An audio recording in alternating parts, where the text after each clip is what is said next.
Hello, gamers. I'm Pabro, and with me is a longtime writer and fellow dev, Brett. Hey everyone, I'm Brett, also known as Phrost, and I'm the product lead here on League of Legends. It's Monday, May 19th, and we're here to talk to you all about some awesome stuff we got coming. But first, we have a little something to kick off the second act, so enjoy.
Hey everyone, I'm Riot Cadmus. Long time no see gamers, I'm Riot Phlox. We're here to talk a bit more about the ARAM changes that you just saw.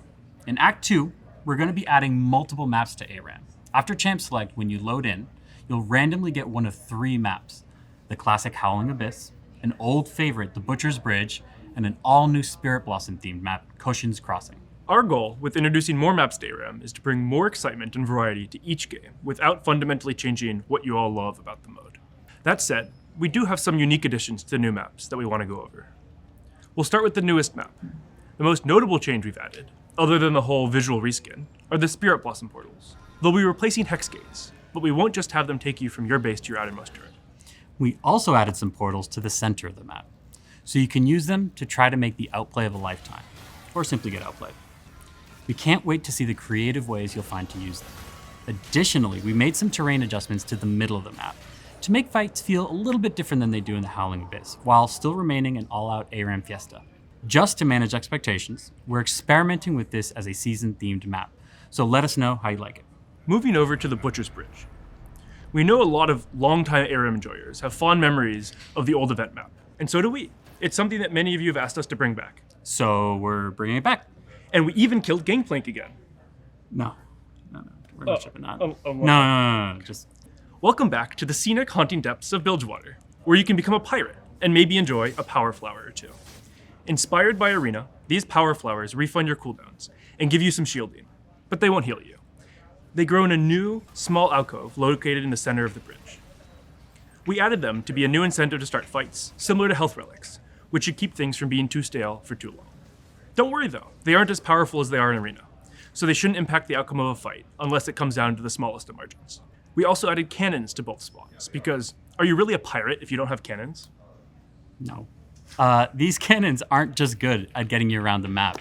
They're also a more interesting and aggressive way to get back into the action and knock enemies up where you land.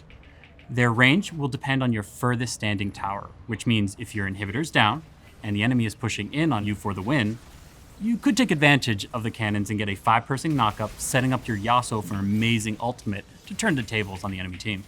Last, but certainly not least, we have the Howling Abyss. This is something us ARAM mains call home.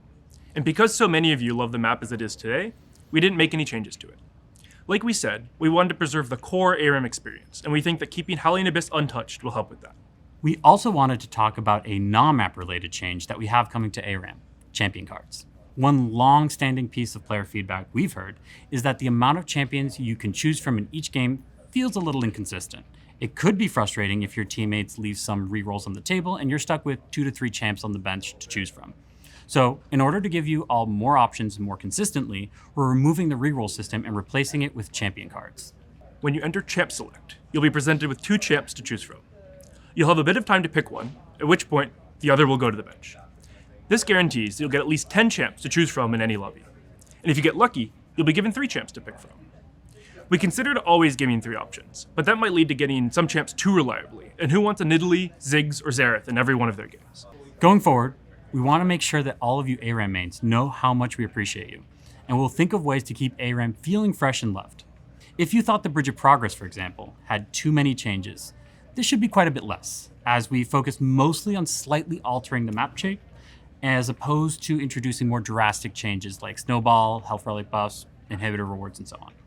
Going forward, we don't want to make these changes in isolation, but it is going to take some testing and learning to get them right. We're looking for your feedback to know what you enjoy, what we get right, and what we can improve. So please, keep talking to us so we can continually build and improve on the modes all of you love. We think that this new map pool will be a fun and exciting addition to ARAM, but we want to get your feedback first before we commit to making this change permanent. As a reminder, Brawl is currently live, so please make sure you go give it a try. That's it from us. As always, thanks for playing, and we'll see you in ARAM.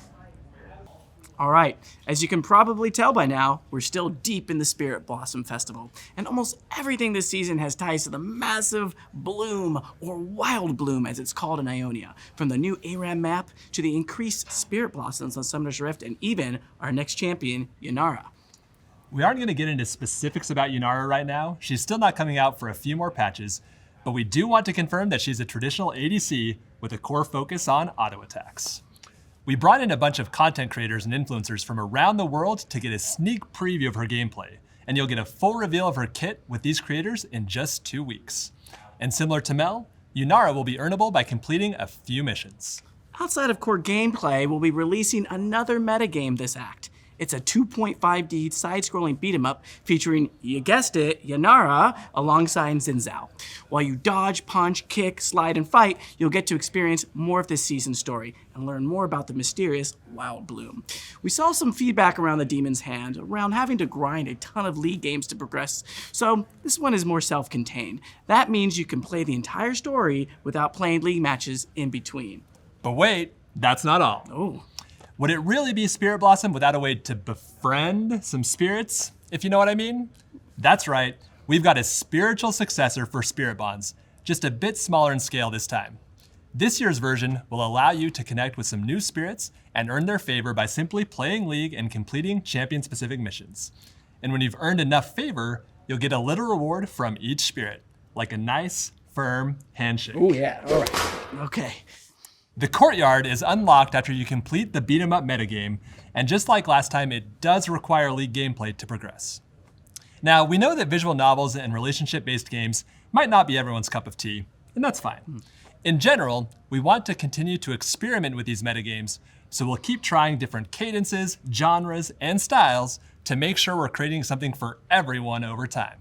With that, I'll hand it over to Matt and Drew to talk about griefing and inting. Hey everyone, I'm Riot Phroxzon. And I'm just a Capybara. As a recap, in the last dev update, we announced we are updating our systems to better detect and penalize disruptive behaviors like inting and griefing. So this time, we're back to let you know how this update went. When we rolled this out, it was really important to us to not punish low-skill players.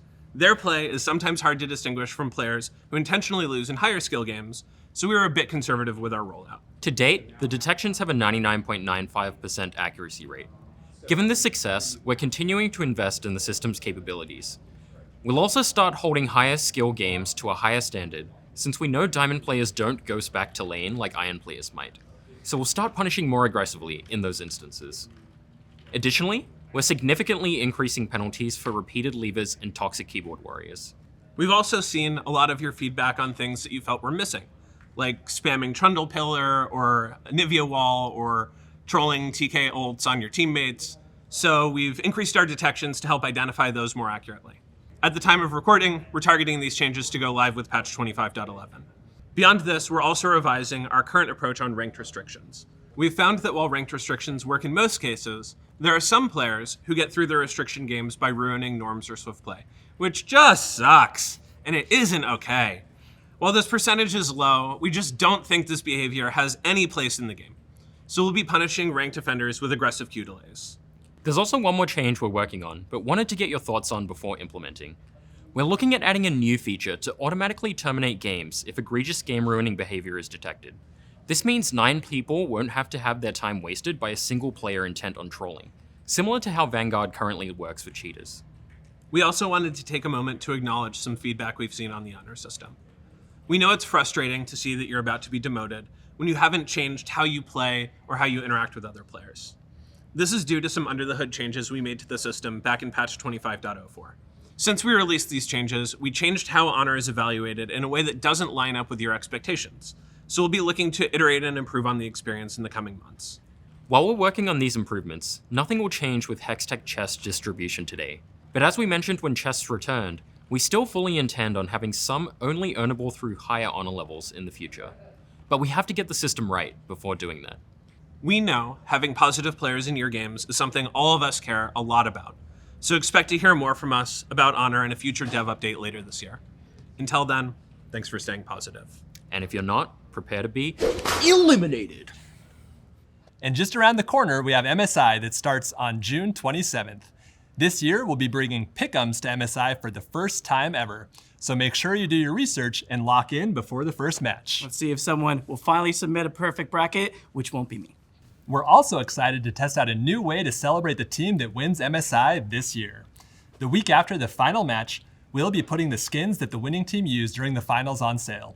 We'll create a bundle for each role that contains the skins used with an even deeper discount. For example, the top lane bundle. So let's hope that we go to a full 5 games for maximum skins.